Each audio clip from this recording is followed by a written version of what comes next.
Welcome, everyone, to the Ontology Summit 2024 Fall Series.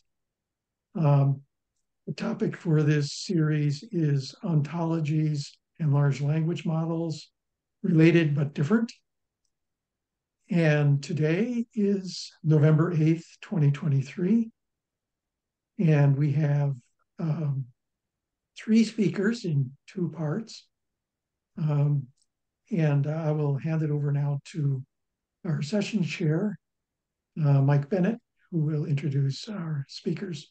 Mike? Thank you, Ken, and welcome everyone. So we've got an interesting lineup today. We have Anatoly Levenchuk of Laboratory Log, and then we have Arun Majumdar and John Sowa of Permian AI.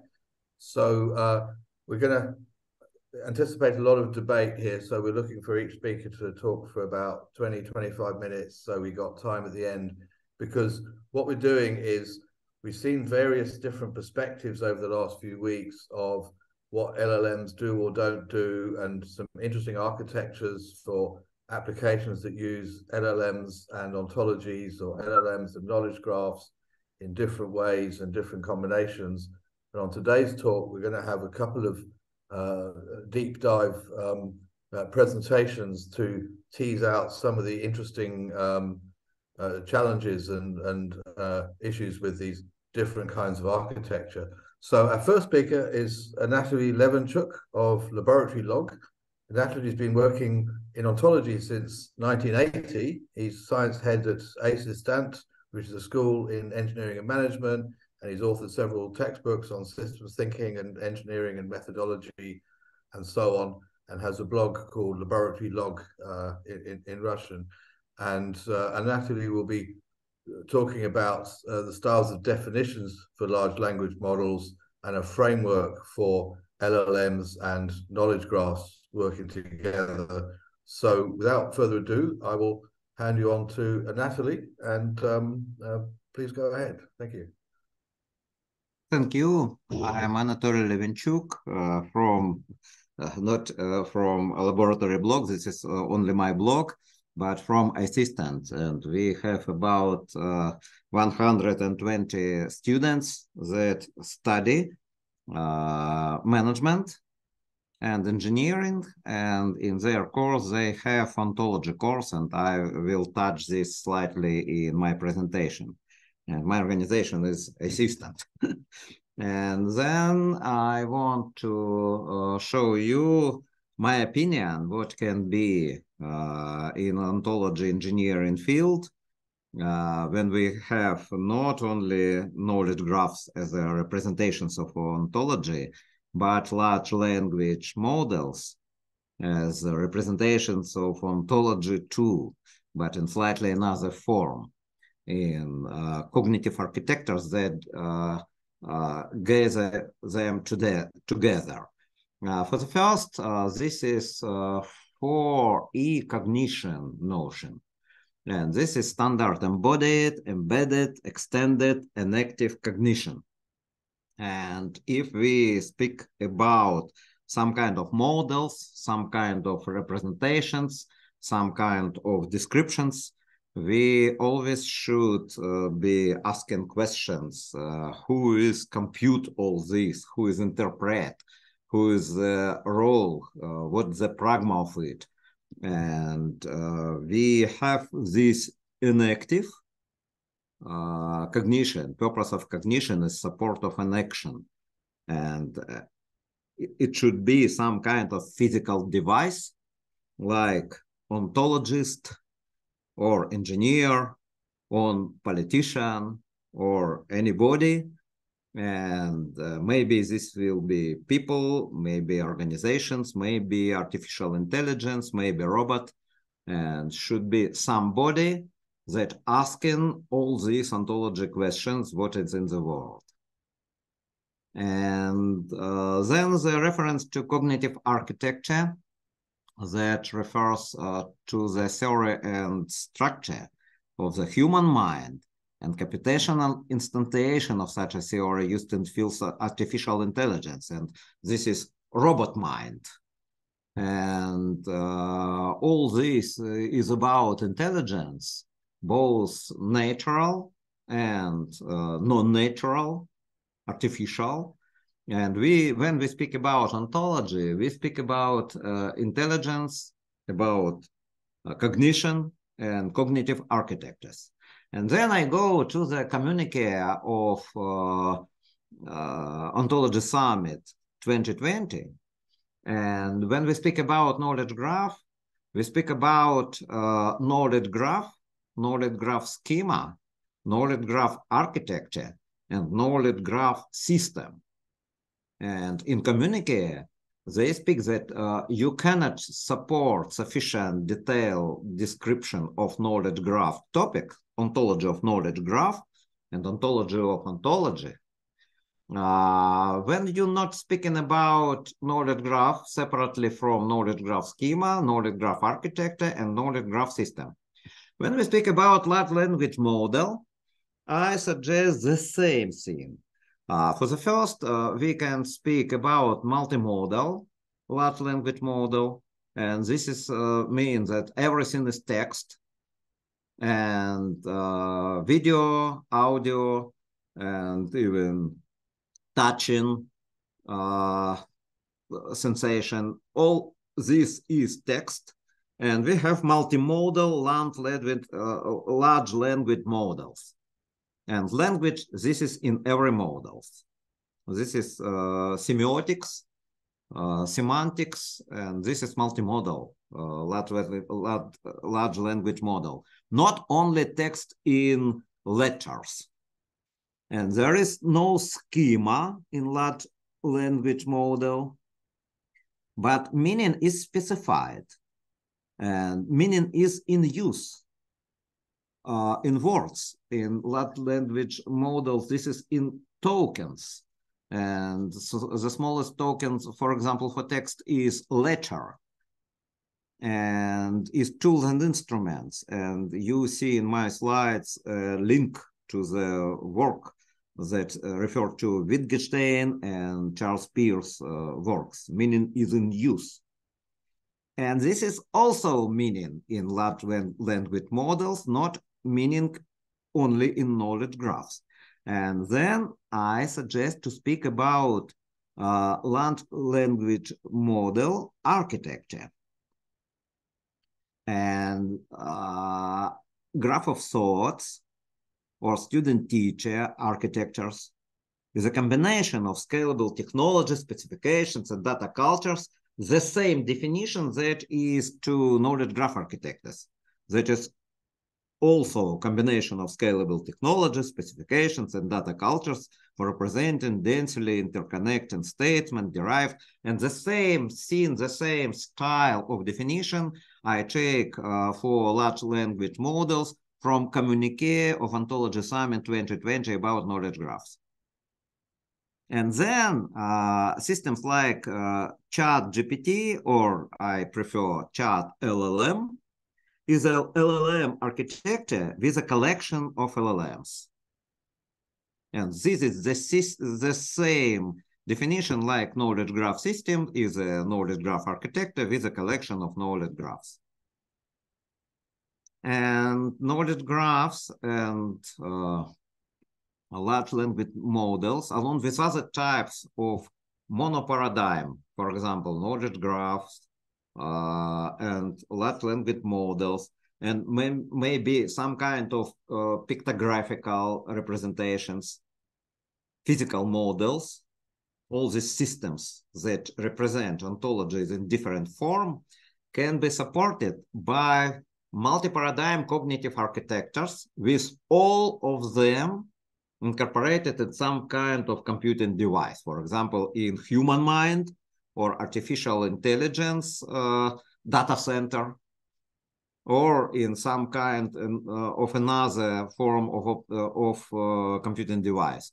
Optical computer, quantum computer, for example, corporation, that is computer consists from human brains and corporate computers.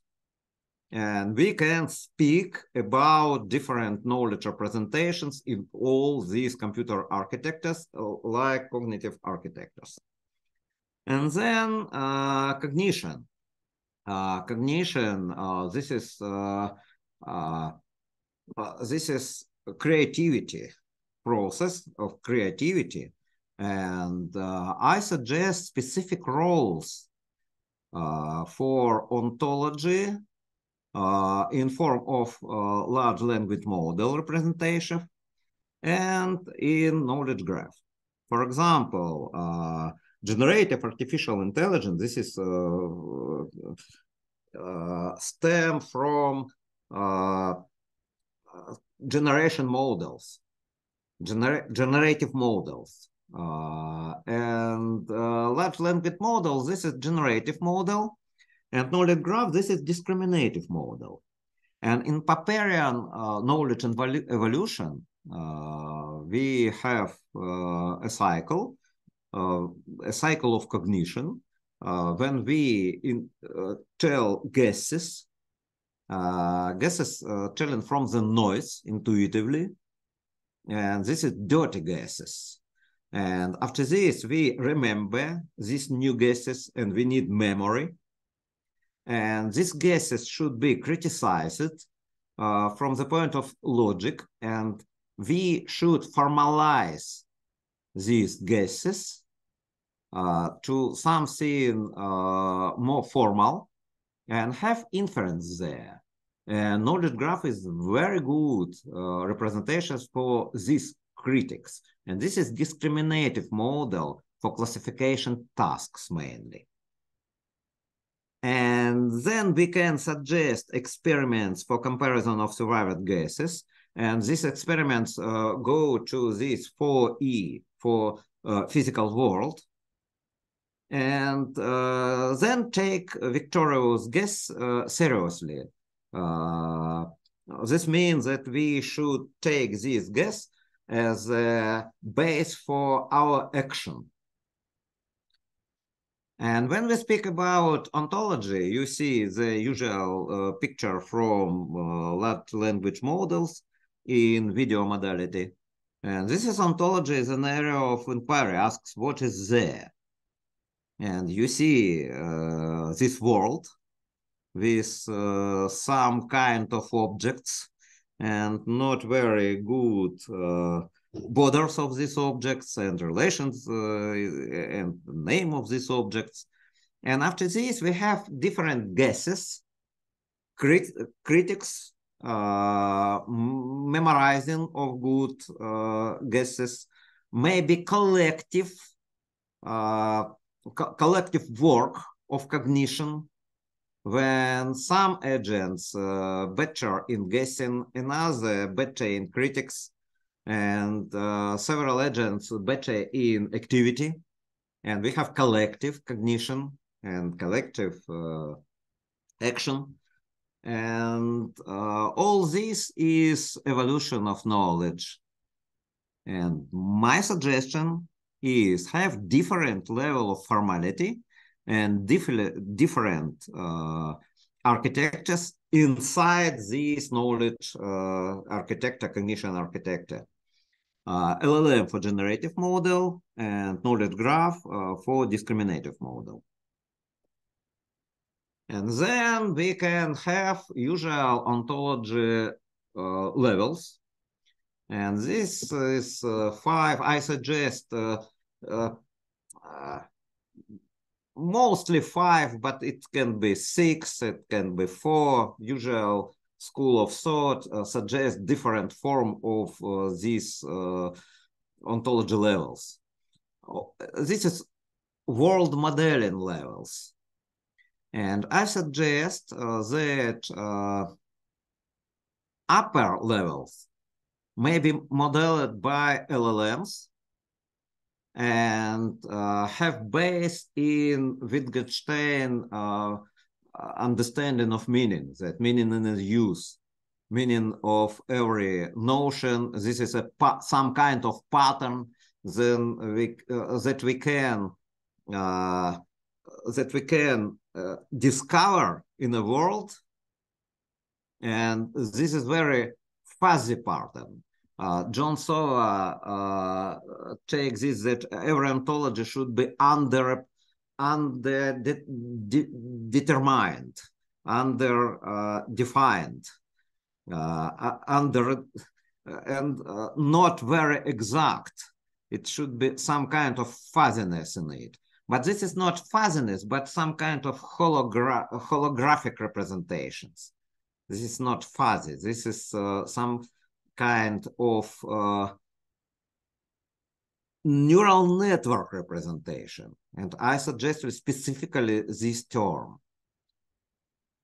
This is not fuzzy. This is neural network, gestalt, holographic, combined representation. And this is true for level 4, object relation, attributes, types, and types of systems, practices, agents, representations of space and time levels.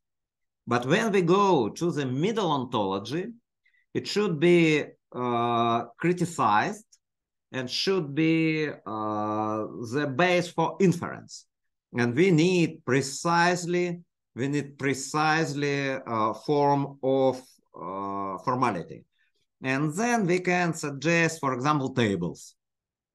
And when we have our students of management, we suggest that they have in their LLM, in their head, this is large language model in human brain, and this is neural network, wet neural network. We have this representation of upper ontology levels in their heads, and in memory, in exocortex, not neocortex in their head, but external exocortex in computer, then can have more formal representation, for example, in tables. And in columns, name of columns, this is middle ontology. And ontology of instances, it can be, for example, in cells. And then we have a very special structure when we have a non-formal representation of ontology in brains and more formal ontology representation, for example, in database. And then we have, we can have, for example, LLM, artificial intelligence, as an interface to upper ontology. We represent upper ontology not in formal form, for example, in all language, but in simply natural language, and have many usage of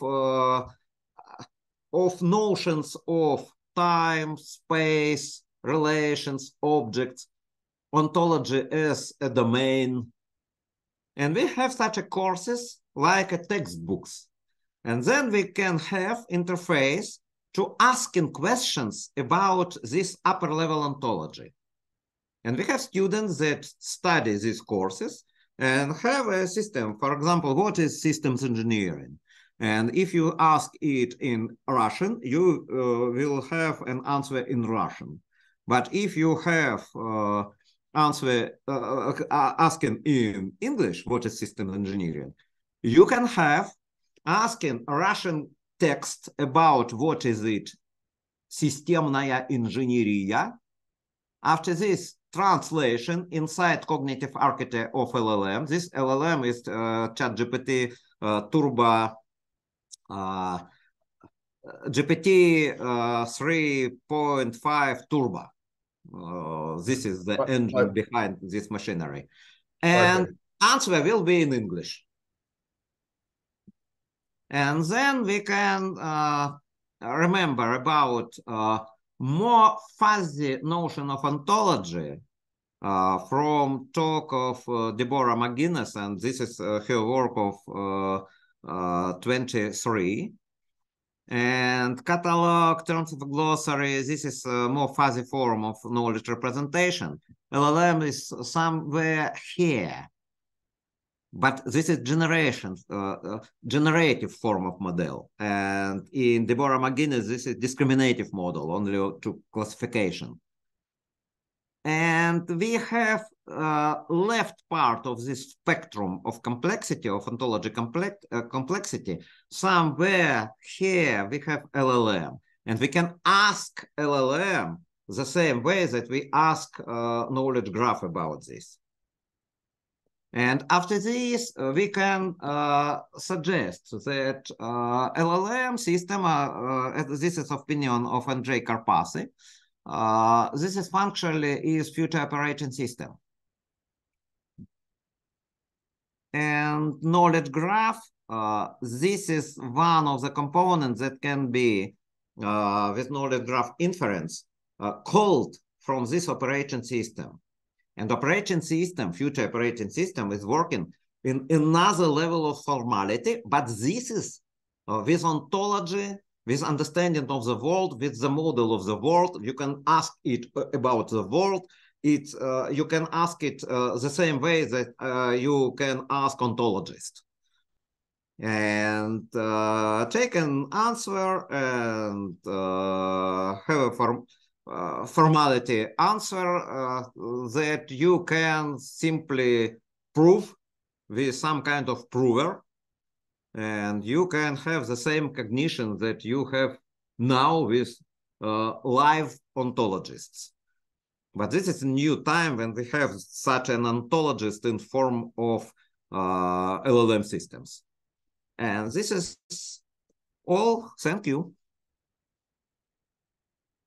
Fantastic. Thank you, Anatoly, and perfect timing. That will give us plenty of time for questions at the end. And there are some questions in the chat which you might want to look at while the next session is happening. And so then we'll have a good time for chat at the end. So now I would like to introduce John Sowa and Arun Majumdar.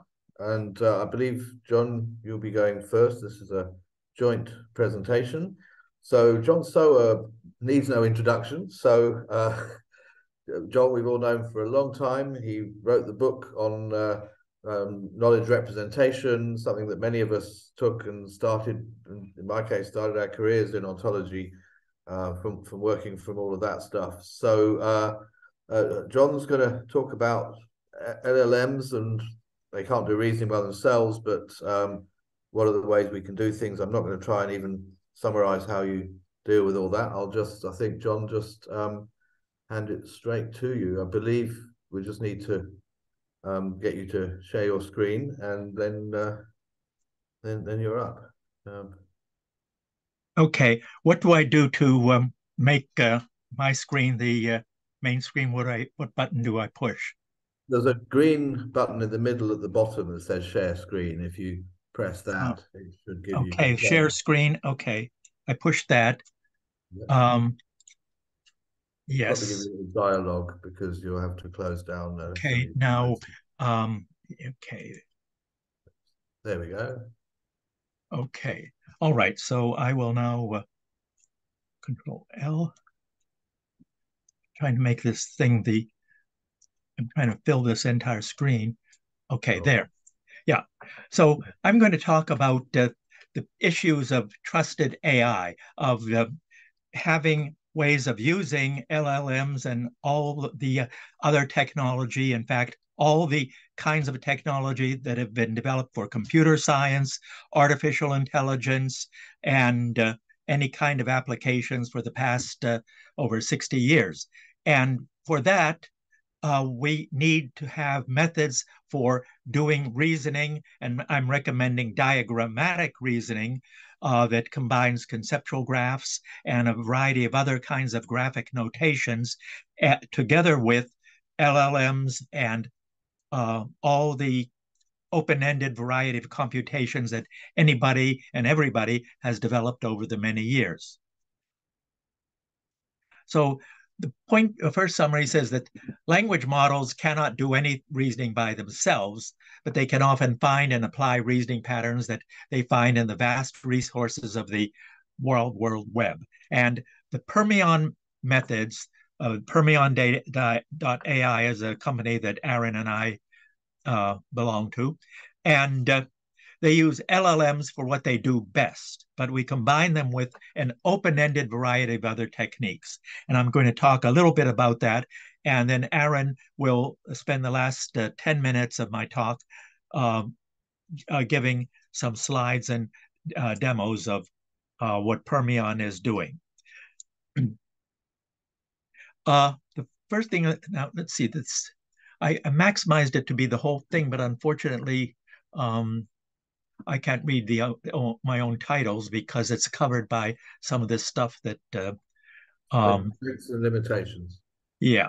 Okay. In any case, the point I want to make is that GPT and related systems have produced impressive results. For machine translation, they are superior to earlier systems for translating to and from linear languages, such as English and Russian and any other kinds of notations anyone developed. They can answer questions and discuss issues about various subjects on the WWW. However, their answers and even their mistakes seem to be human-like, and many people seem to excuse that and say, oh, well, that's because they're human-like. No, it's because they're making mistakes. And some people think they can pass the Turing test and for AI, but that is just nonsense. That does not prove anything about it. All it proves is that whoever was typing it didn't know the difference. However, the old search engines are still reliable and transparent. The readers always know where the information comes from. But with GPT, you never know when or whether it's mistaken. And its good grammatical English makes it look authoritative, but you can't evaluate its information or source. It can mix correct information with false, plausible, misleading, pornographic, or violent information from any source. Oh, and by the way, I can't read whatever's going on in the chat, but Arun is signed on and he can answer chat messages. So if you have any questions about what I'm saying, use chat, and Arun will be able to type in answers or add additional information for whatever I haven't mentioned. Now, what makes people intelligent? Now, Marvin Minsky says there's a society of heterogeneous agents. He says, what magical trick makes us intelligent? There is no trick. The power of intelligent systems comes from our vast diversity, not from any single perfect principle. Oh, I accidentally linked to the Brexit. And the thing is that people make the mathematician. Let's see. I accidentally hit the mouse and it bounced back to several things. I'm trying to get back to where I was. Yeah. And our species has evolved many effective, though imperfect methods, and each of us individually develops more on our own.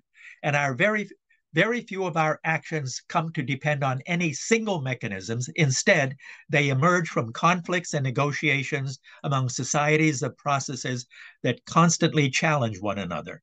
And this, by the way, happens to be consistent with the latest work in cognitive science by the neuroscientists and by the psychologists and philosophers.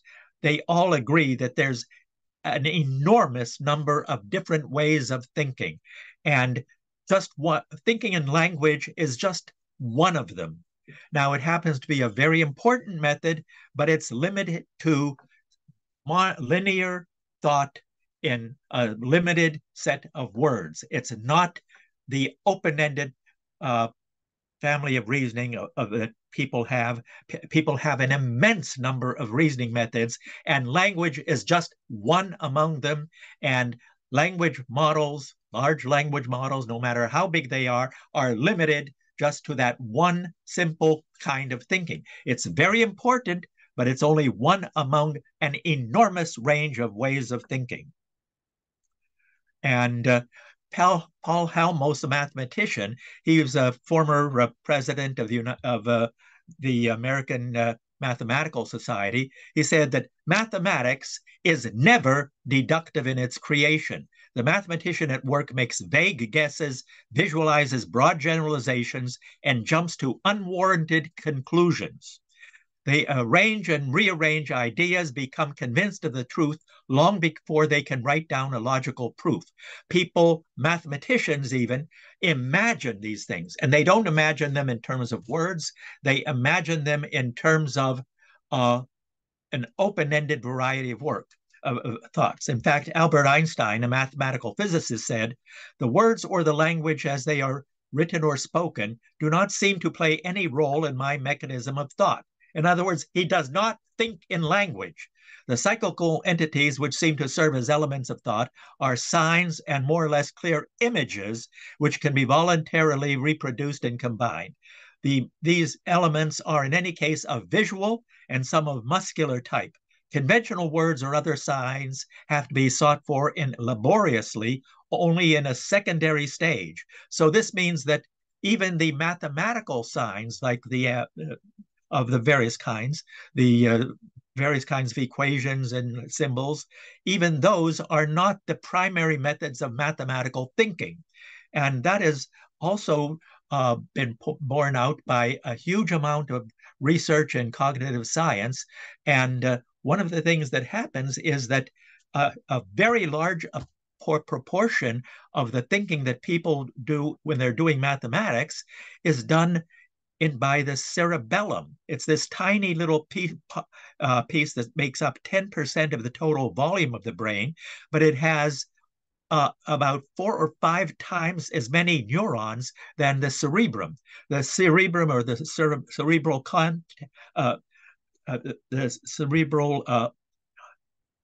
the cerebrum has a much larger amount by volume, but it has only about 16 million or 16 billion neurons, whereas the cerebellum has about 80 billion or even more, 86 billion, about 80 billion neurons in the cerebellum, that tiny little cerebellum.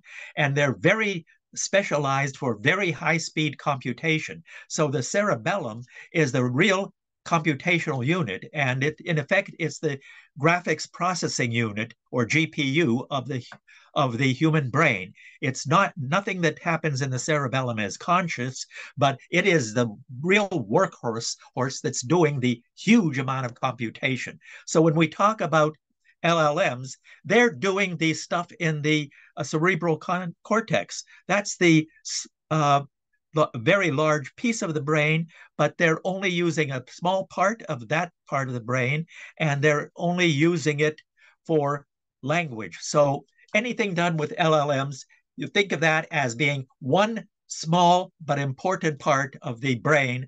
It's not the whole thing, it's just one piece of it.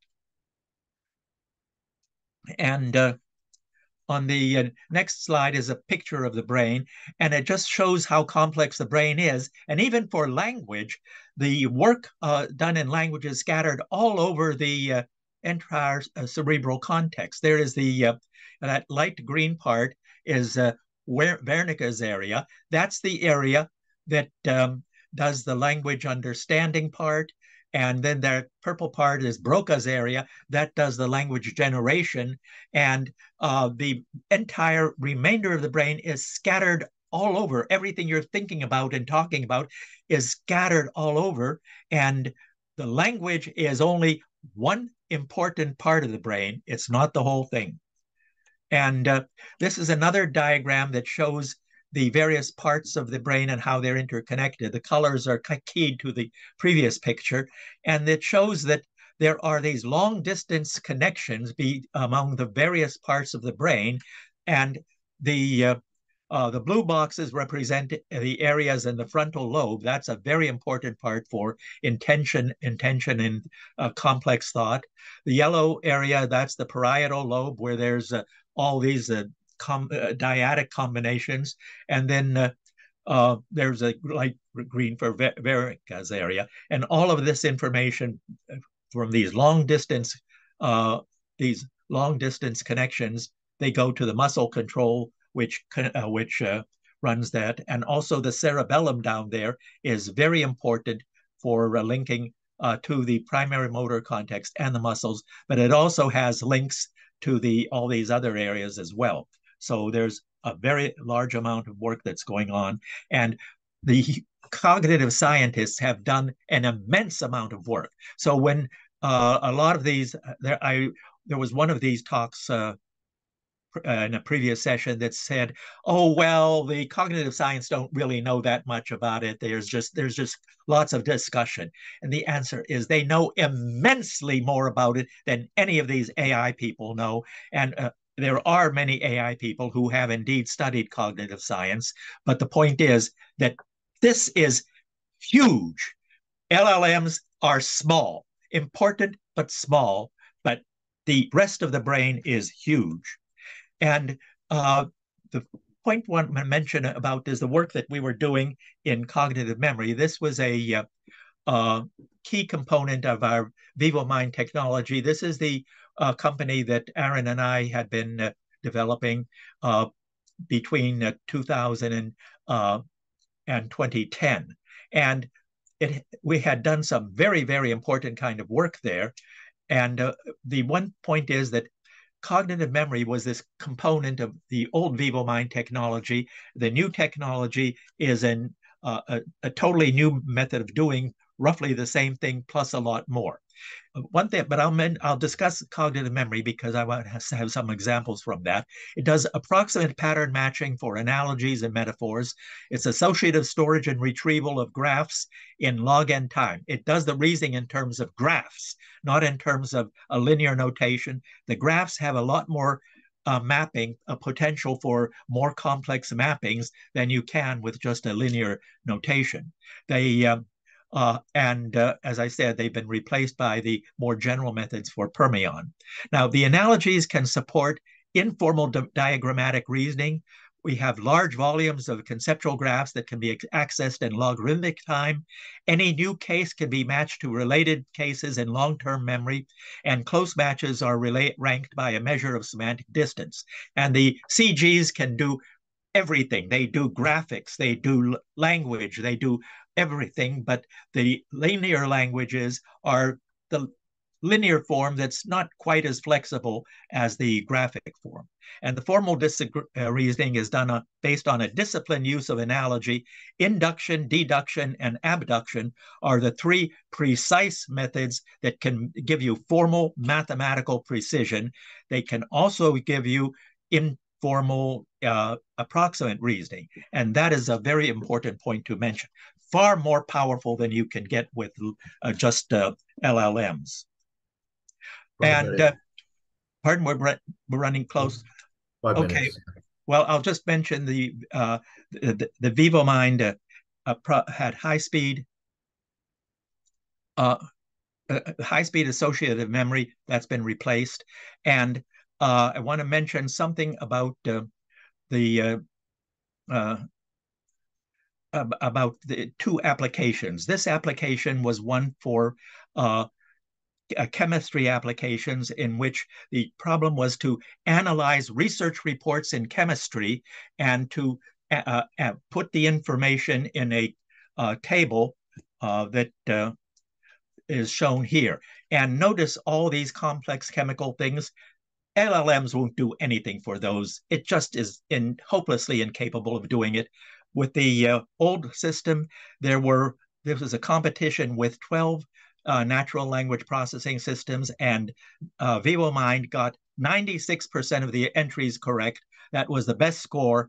The second best score was 73%. Most scores were below 50%. So that's an example of high precision. There's another example of this is a summary of what the chemical decision does. And another example, this is one I've discussed before many times, and this is about the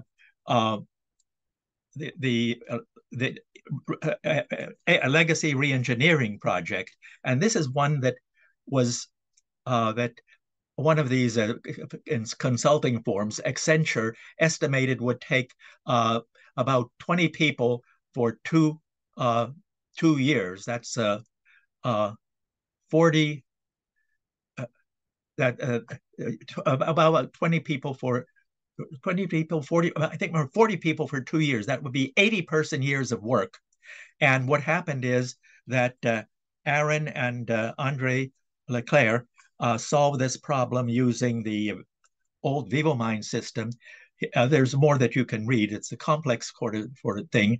And that was finished in 8 weeks by Arun Majumdar and Andre Leclerc. 4 weeks for customizing and 3 weeks for adapting the software that used cognitive memory, and 1 week to produce a CD-ROM that had a glossary, a data dictionary, data flow diagrams, process architecture diagrams, system context diagrams, and a list of errors detected. It derived all of that by analyzing the COBOL programs and 40 years of publications. Some of them were just informal email notes, and some of them were manuals and data. And it also analyzed the COBOL programs and the JCL, the job control language, and related all of that by using the precise methods. So it generated very clear, precise methods, exactly what the customer had asked for in just 8 weeks of time by about 15 person weeks instead of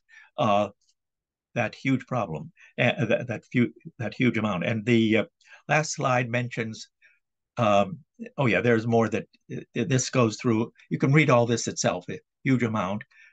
Oh, I'm pushing the wrong button. Okay, and this is the last question. And this says, why large language models create hallucinations? They make the mistake of thinking in words. And this is an example by Wittgenstein.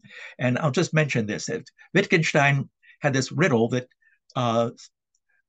said, suppose that a cord was stretched around the earth at the equator. Now suppose that a piece 1 yard long was added to that cord. If the cord was kept taut and circular in form, how much above the surface of the earth would it be? Now here you can imagine, you've got this cord around the earth, about 25,000 miles in the circumference, and you add 1 extra yard, 3 more feet. The question is, how much would this raise that cord? If the cord were kept perfectly circular, what would be the distance of that cord above the earth? And almost everybody would answer, oh, well, that 1 yard compared to 25,000 miles is so trivial, you wouldn't even notice it. Well, guess what? The answer is almost 6 inches. The idea is that there's a linear cord, and what you add is a linear amount to it. And because it's a linear relation to a linear relation, the total amount that is stretched above the earth is 6 inches. Now, most people will think that 1 yard is nothing. Actually, that 1 yard is everything. It just is something that shows the kind of that thinking in words is hopeless. It makes horrendous mistakes, and that's why we need precise precision methods of reasoning. And there is no way, absolutely no way whatsoever, to take something like LLMs for language and making them solve problems like this. Just such a simple example as that. Okay, well, I'll turn it over now to Arun or anybody else. Fantastic. Thanks, John. So, Arun, are you ready to share your screen or slides? Fantastic. Yes. I'll leave it straight to you. Yeah. About 10 minutes, I think. Yeah, so I have very simple slides to share. Let me get onto the Zoom slide share. So share screen. Yes. And then I want to share my slide. I'm going to go share. Can everybody see that? Yeah. Yep. That's okay. perfect. So I have a little document here. If you're interested, there is an HTTPS address so you can actually go and see what the document is in full. I won't go through reading it. It's, too many pages, but it's about coronavirus. One of the things I did is I went to a well-known AI site. I've masked out, by the way, the URLs because I don't think it's fair to identify necessarily, although I think you'll already get from the things I couldn't mask out everywhere. I uploaded the coronavirus document, and I asked the question, what is the role of ACE2 and what is the capital of Alaska? And this engine says it reads the document and doesn't hallucinate and answers your questions. Well, it actually does hallucinate, and some of the terminologies that are found don't occur in the document, and it answers the capital of Alaska as Juneau. So this is clearly not grounded in the document.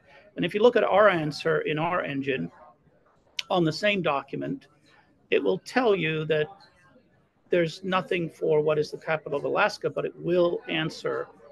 Now you can see the difference in the answers. Our answer is extremely, I'll say, crisp and tight, whereas the answers that you get in these are sort of synthetic snippets that are partially true, but not grounded to the document. So how do we do this? What's the trick? How do we make this happen that there's no more problems? Well, we actually build a scaffolding network. We have an underlying very, very high speed matrix, vector, and tensor model for conducting crafting of the key components of knowledge graph. So this serves as a scaffold. It is not the knowledge graph. The knowledge graph then gets built on top of that scaffold.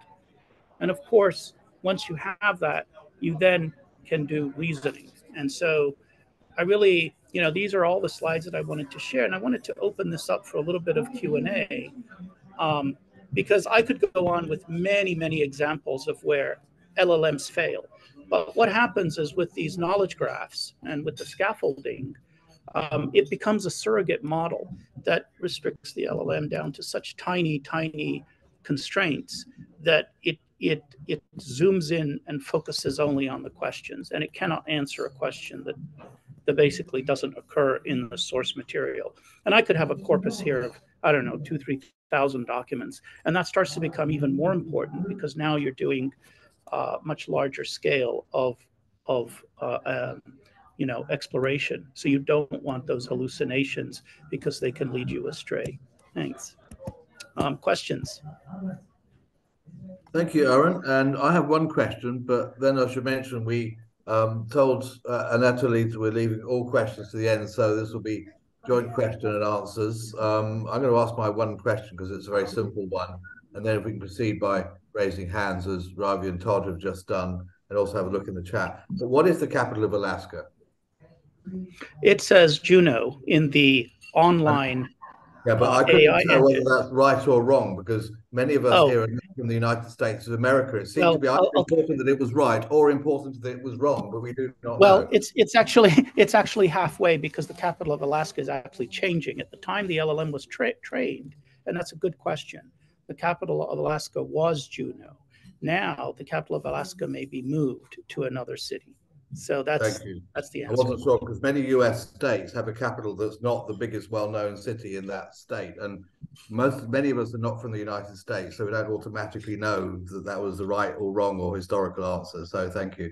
So Ravi Sharma had his hand up first, followed by Todd Schneider, and one question at a time per person, please. Thank you. Ravi, you're muted. You had a question. You put your hand up. So one question, please, but you are muted at the moment. Oh, sorry. I was muted. One question for Anatoly quick is how do you bring in the quantum aspects that you mentioned in second bullet of one of your slides?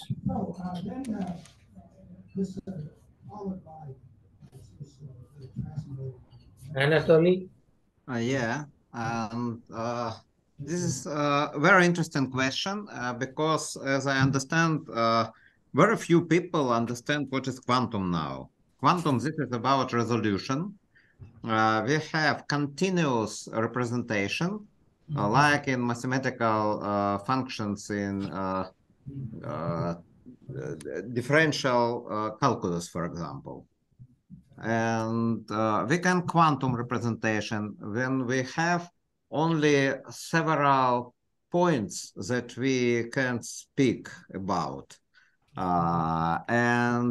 This is discrete representation. And we have a bit that have a change between points. And one bit, this is a result of measurement. And one bit, this is something changed, and or not changed. And this is a result of measurement. And this is quantumness. Digital form, this is quantum form, because this is discrete form of representation, some kind of information. And information is measured in bits, and this is discrete. And when we calculate, we should calculate in quantum form, and all the world exists in quantum form. This is not continuous world. This is quantum, discrete world. And physically answers that all the calculations is discrete in quantum form. And why you need quantum in evolution? Because you need somehow accumulate all the fit that you can produce from some kind of genes or memes. And to have this accumulation, you have exact replication of some kind of information that you want to preserve. And it should be in digital or quantum or non-continuous or discrete form to have exact replication. And this is simply from physics and evolution laws. Thank you, Anatoly. Todd is next. Todd Schneider, you have a question for one or other of our speakers. Yes, a question for Arun. Arun, you still there? Arun? Yes, I'm here. Did we lose him? No, I'm here. Maybe I missed it, but in your work at Permion, are you using your own special large language model, or are you augmenting an existing large language model that is specializing or training it on additional material? I guess I missed that. If I did, I'm sorry. Thank you for asking that question. We actually have two models. We have a large graph model. When you look at large language models, what you have is token probabilities, one token after the next after the next. And so your language model depends on the size of your window for its contextual relevancy. The problem is that the 500th token, like the token number 500, doesn't know anything about token number 999, for example, right? It has no idea. In a large graph model, the token model is replaced by a graphical structure where the tokens are all interconnected. So token number 500 does know and is connected to token 999. But in building a large graph model, you also have to set your graph radius, if you will, like how large the graph is, which is similar to a linear window. The difference is the large graph model is much, much faster because it has inherent parallelism, whereas the token model has much higher latency. And then we use surrogate models to fuse and integrate these things together. That is, the surrogate model is a much smaller model constrained by formal logic, symbolic logic. And that kind of forms the triangle of, I guess, the virtuous cycle of how we deliver our answers. So graph models, large language models, we could call them large graph models, and logic. Well, let me refine the question then. How large a corpus did you train or create the graph model on or from? So we have done as little as a dozen documents because the graph actually gives you much higher generalization power when you combine it with the rules of logic, projection rules as an example, and restriction rules. The second thing is when we did open competition, which is on the, we did an analysis of molecular toxicology in the Tox21 molecular database. We were able to achieve state-of-the-art results only using 50% of the entire training data using the graph model versus requiring 100% to compete at the same levels with the conventional model. So the graph model shows that the network effect is playing a dominant role in fidelity. So if I understand correctly now, your tool, your capability is focused on a small domain as opposed to all of history or more general knowledge. Is that correct? Well, the answer is it's not restricted to that. It's a question of electricity cost and supercomputing cost. So fair enough. Fair enough. Okay. So, got it. Yeah. Thank you. Thank you, guys. So we've got a couple of minutes left. There's a lot of answers in the chat. I was looking to see if there's any questions, and there's one question at the end there to both, asking, is your logic an ontology? And also, Ravi has his hand up again. So, Ravi, can we get your question quickly, and then the two of you think about the answer to Dale Finch's question in the chat about, is your logic an ontology? Ravi.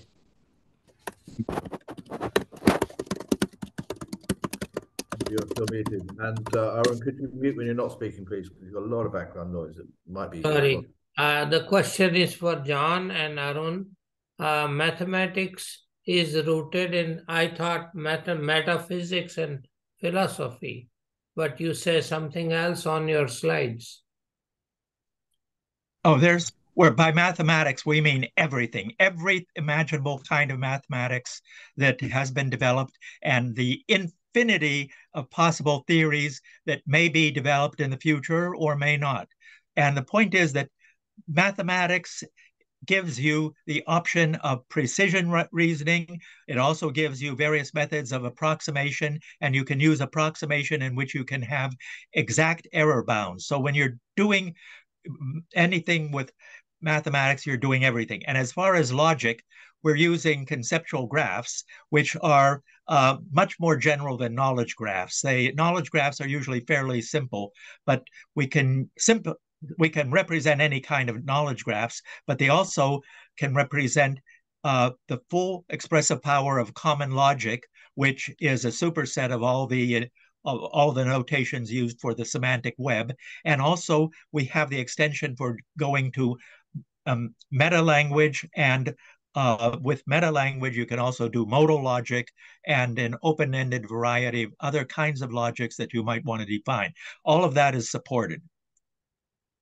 Fantastic, thank you. And you've answered the other question that was in the chat as well. So we have one more question from Janet Singer, and then we've reached the top. So Janet, go ahead.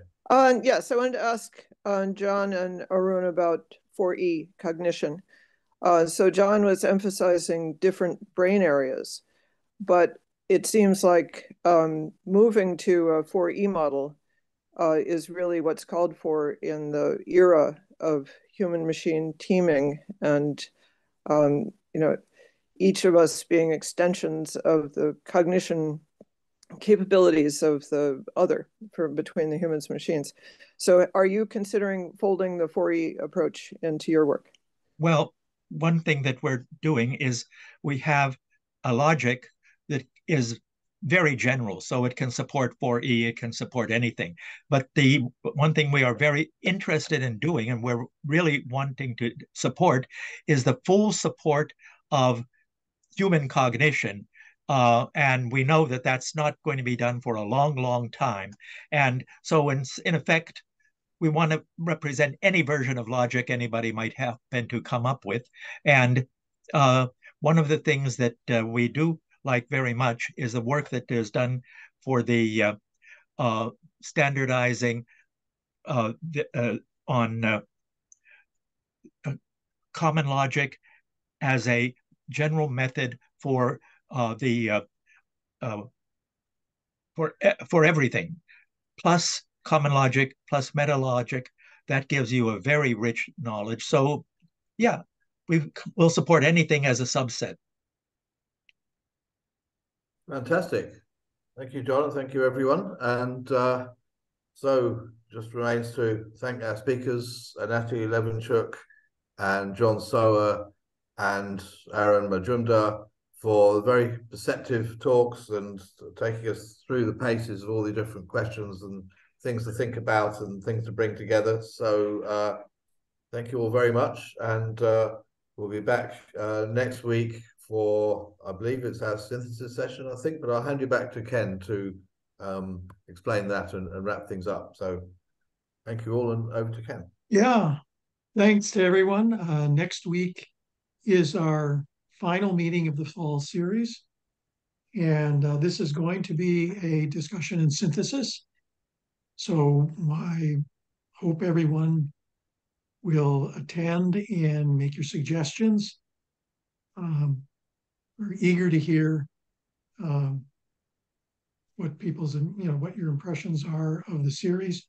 And we're also looking forward to what we're going to be doing in the full summit that will be starting in 2024.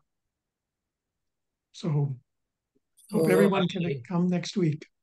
I presume, Ken, you want to say that all the speakers of this mini series, if they are present next week, people can address their questions in the synthesis session next week. So that's a special request. Yeah, well, thank you. I hope all of the speakers, as well as the participants we've had, will join us next week. So see you next week. Bye. Bye.